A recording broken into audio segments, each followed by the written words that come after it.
going on, everybody? Welcome to Chop and Brew. We are in the garage. We've been moved to the garage to do some tasting notes on some Homebrew Con homebrews that we serve. You guys had Homebrew Con beers. What did you guys have? You mean at the event? Yeah, I had a 2-track IPA. Is that what you're talking about? Yeah. I had my lemon blonde.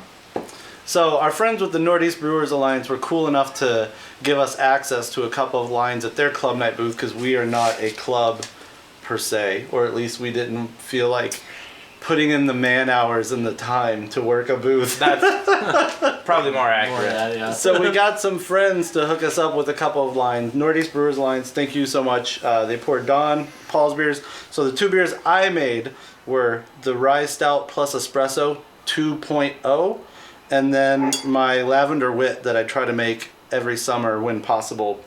You may know the Rye Stout Espresso from the episode in the past. We changed some elements of it, and then the Lavender Wit is an extract beer that I actually threw on the Badass Brewery when we were brewing a beer. Brian had finished the mash, so we no longer needed that middle vessel, so we threw on a kettle to do a 5-gallon batch. So let's, I don't know which one to go to first because they're both weird. Start with the later one. Yeah. Okay, so this is an extract batch. It's 6 pounds of Pilsner liquid malt extract, 1 pound of dry, just to get to the correct gravity.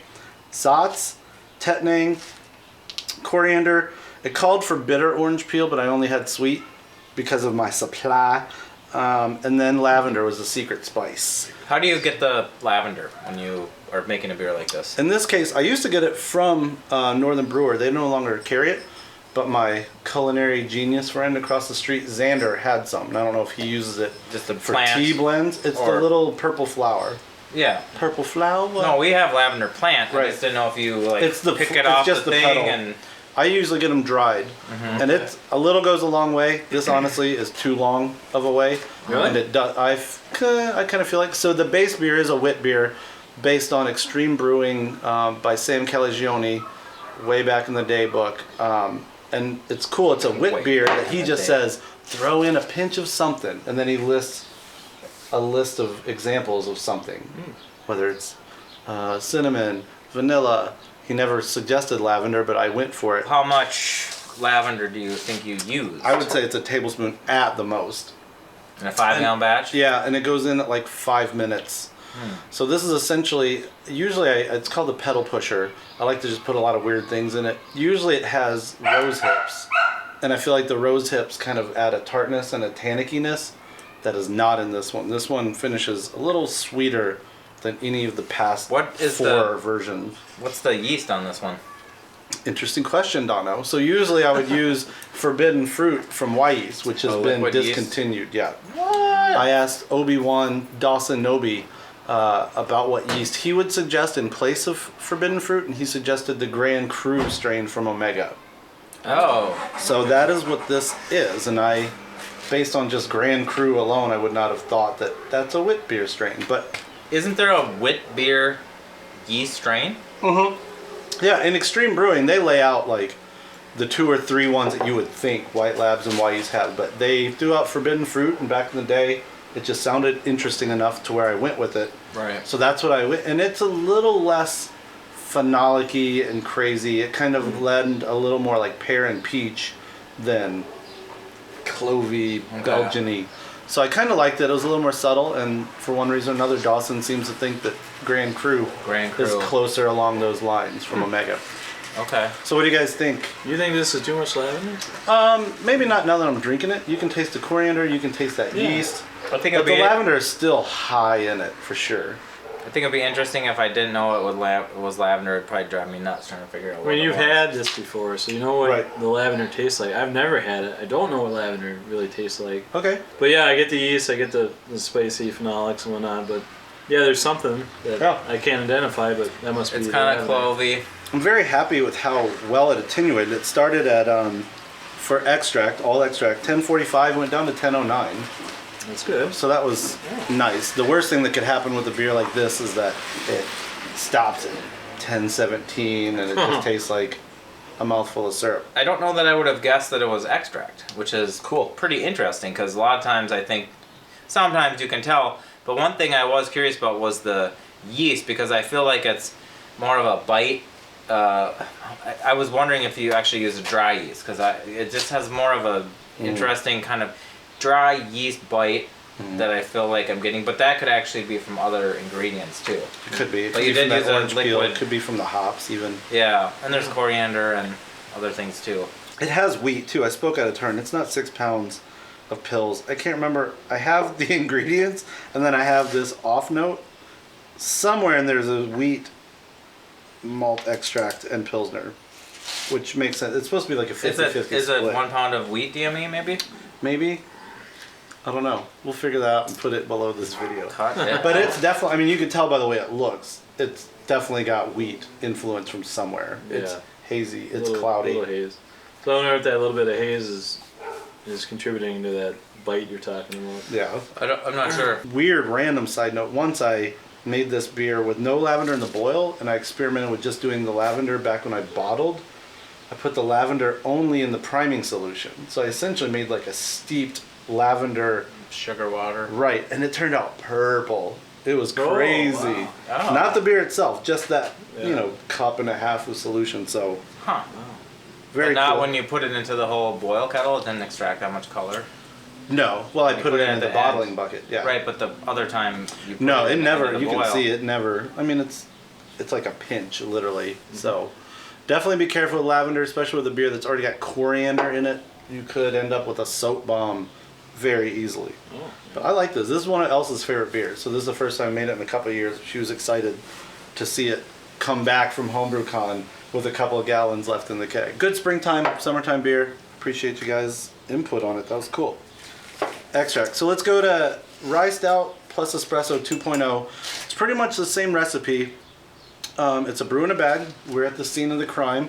I tried a new version where I used a ladder to hold up the bag and drain it. A couple of other things that were different is the coffee changed up this time. It's a Kanzu blend from Rwanda, from Dogwood Coffee locally. And then the most important thing, when I brewed this the first time, Chris England was like, invert sugar, which you cannot get here.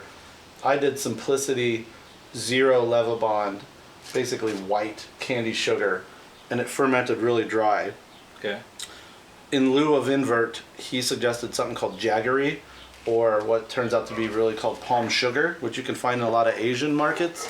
It's this little puck of sugar. I wouldn't say it's as dark as brown sugar, but it's definitely not as light as white sugar. Reading about it, it says it ferments, but it also leaves a little butteriness. It leaves body. There's something in it that doesn't ferment completely, just like invert. I'm way happier with this one than the first version. The first version was very, if you guys, I can't remember, you had I it. tried it. I just had a small. It was dry. It was way coffee. It was way coffee. There wasn't a lot of body, even with the lactose in there.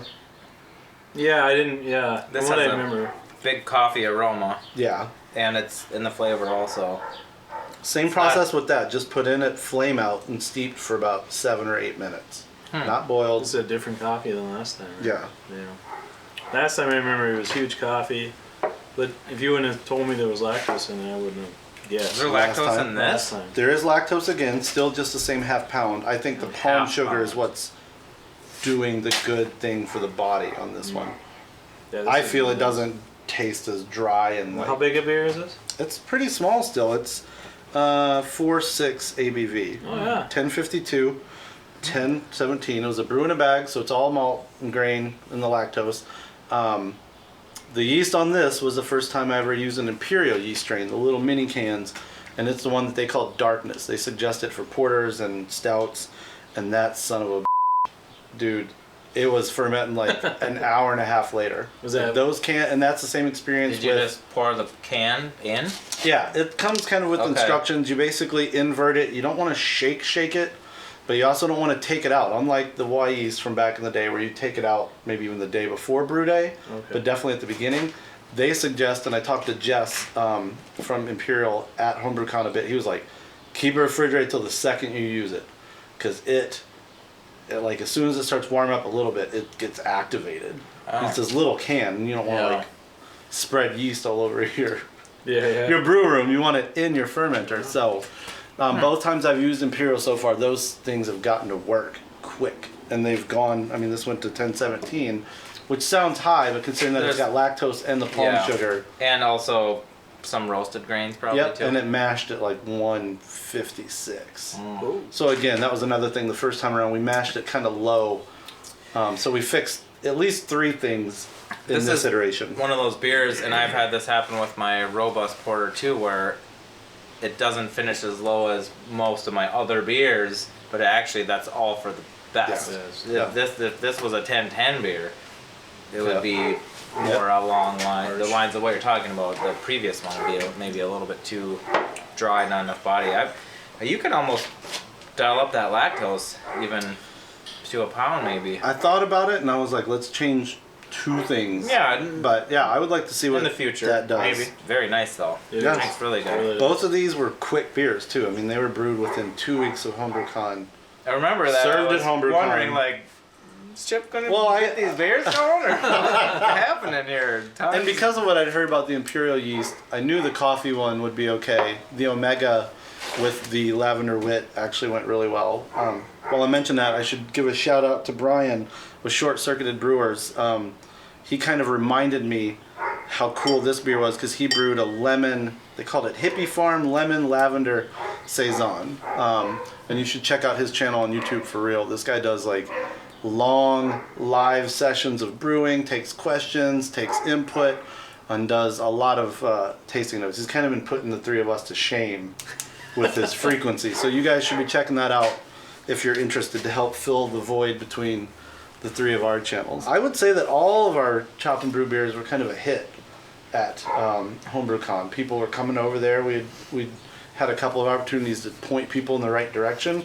But then, you know, the Nordeast Brewers beers were ridiculous too. They had like their barrel project, which is like ongoing now for 4 or 5 years. Sour They had sours. too. Yeah. The Flanders was outstanding. Yeah.